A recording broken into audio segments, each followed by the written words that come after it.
গুঞ্জন ও জল্পনা কল্পনার অবসান ঘটিয়ে অবশেষে বিয়ের পিঁড়িতে বসলেন জনপ্রিয় কন্টেন্ট ক্রিয়েটর ও উপস্থাপক রাফসান শাবাব এবং সঙ্গীত শিল্পী জেফার রহমান। দীর্ঘদিন ধরেই তাদের সম্পর্ক নিয়ে সামাজিক যোগাযোগ মাধ্যমে চলছিল নানা আলোচনা।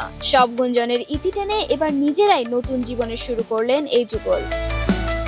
আজ বুধবার ঘরোয়া আয়োজনে কাছের মানুষদের উপস্থিতিতে সম্পন্ন হয় তাদের বিয়ের আনুষ্ঠানিকতা। বিয়ের মুহূর্তের ছবি প্রকাশ করেছেন রাফসান শাবাব তার নিজস্ব অ্যাকাউন্ট থেকে। ছবি প্রকাশ্যে আসতেই শুভেচ্ছা আর ভালোবাসায় ভরে ওঠে সোশ্যাল মিডিয়া।